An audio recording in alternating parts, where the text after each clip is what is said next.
Assalamualaikum warahmatullahi wabarakatuh. Pada kali ini saya akan membahas mengenai analisa zat pewarna dalam sampel makanan dan minuman.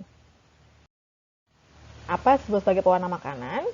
Yaitu merupakan salah satu zat tambahan pangan yang berfungsi untuk memberikan warna pada makanan maupun minuman untuk menarik minat konsumen. Nah, pewarna itu sendiri ada dua jenis, ada pewarna alami dan pewarna sintetik. Pewarna alami yang kita tahu ada karoten, itu yang ada pada buah wortel, ada di betasianin yang berwarna ungu, klorofil hijau, dan pigmen asida tumbuhan. Pewarna sintetik yang dibolehkan untuk makanan minuman diatur oleh Peraturan Badan POM Nomor 37 Tahun 2013 tentang batas maksimum penggunaan bahan tambahan pangan pewarna. Apa saja tergolong pada pewarna sintetik? Pewarna sintetik itu merupakan salah satu zat warna yang dihasilkan dari reaksi-reaksi kimia organik yang digunakan dalam pembuatannya meliputi ada nitrasi, sulfonasi, halogenasi, reduksi yang menggunakan senyawa benzena. Nah, berdasarkan penggolongan dari FAO atau WHO mengenai food additive digolongkan antara lain kelas azo, triatil metana, quinolin, xanthin, dan indikoid. Apa kelebihan pewarna sintetis dibandingkan pewarna alami? Pewarna sintetis ini mempunyai kelebihan dibandingkan pewarna alami, yaitu dia lebih mewarnanya lebih kuat dibandingkan dengan pewarna alami. Kemudian digunakan bahan dalam jumlah sedikit dan warnanya dihasilkan lebih seragam, lebih stabil terhadap faktor lingkungan seperti cahaya, pH, oksidasi, dan biasanya lebih murah. Nah, warna yang dihasilkan dari pewarna buatan atau sintetik ini akan tetap cerah meskipun sudah mengalami proses pengolahan dan pemanasan. Sedangkan pewarna alami itu sendiri mudah mengalami degradasi atau pemudaran zat warna pada saat diolah dan disimpan.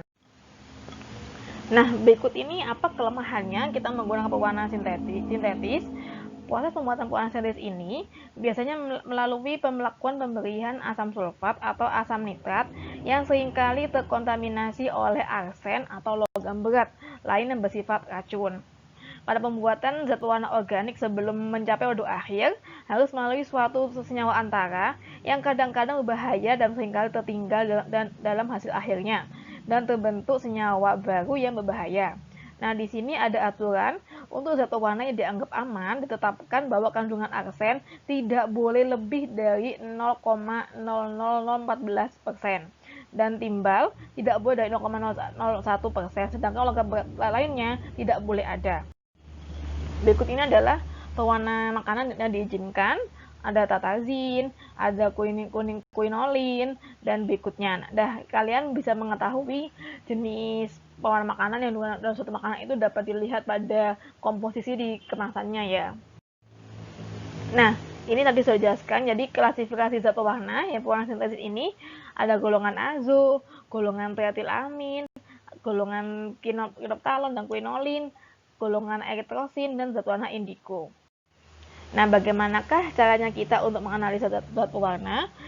Zat pewarna karena dia memiliki warna yang khas dan warnanya yang sangat kuat, sehingga dia lebih cocok dianalisa menggunakan instrumen spektrofotometer dengan metode spektrofotometri, di mana kita menghitung adanya menggunakan teknik perhitungan kurva standar dengan perhitungan ansar regresi.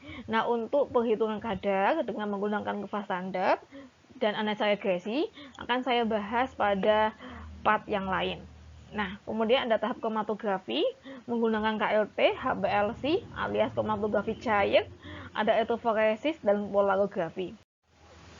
Nah, metode yang secara umum digunakan untuk menganalisa zat warna itu metode spektrofotometri menggunakan spektrofotometri vivis dan kolimetri karena kan dia berwarna ya, sehingga menggunakan panjang gelombang pada darah visible.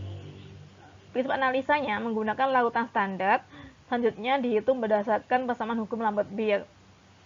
Kemudian dilakukan proses separasinya itu pertama kita harus mengekstraksi zat warna dari sampel kita menggunakan metode desopsi, yaitu zat warna yang diserap oleh absorben kemudian dilepaskan dan diambil kembali oleh proses sesuai. Contohnya karbon aktif.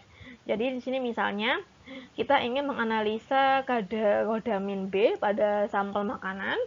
Jadi, sampel yang kita duga mengandung rodamin B itu kita larutkan dulu dengan Aquades, kemudian kita tambahkan dengan karbon aktif. Nah, setelah kita beri karbon aktif, kita lakukan pengocokan dengan shaker selama beberapa jam. Kemudian setelah itu kita saring karbon aktifnya, kemudian kita larutkan karbon aktif dengan pelarutan sesuai. Nanti zat warna yang telah diserap oleh karbon aktif akan dilepaskan ke pelarutan sesuai tadi. Ke pelarutan sesuai, misalkan alkohol. Kemudian untuk kromatografi, biasanya ini menggunakan KLT, kromatografi lapis tipis, di mana jenis eluen yang disesuaikan dengan fasa diam yang digunakan. Sama halnya dengan tadi analisis spektrofotometri, di mana zat warna harus diekstraksi dari matriks sampel dan harus dibebaskan dari gula, lemak, dan senyawa pengganggu analisa.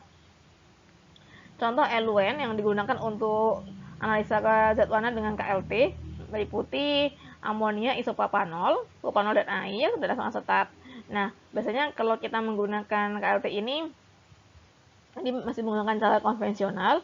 Untuk cara instrumentasi kita menggunakan HPLC, di mana dapat gunakan analisa zat warna yang tidak boleh untuk makanan, misalnya pewarna sudan dan pararet. Tugasnya adalah coba kalian cari artikel jurnal atau penelitian mengenai analisa kadar zat pewarna dalam makanan minuman. Kemudian, setelah mendapatkan artikel tersebut, buat resume yang berisi tentang metode analisa kadar zat pewarna tersebut. Nah, jangan lupa cantumkan pustaka jurnal yang kalian ambil. Baik, sekian dari saya. Assalamualaikum warahmatullahi wabarakatuh.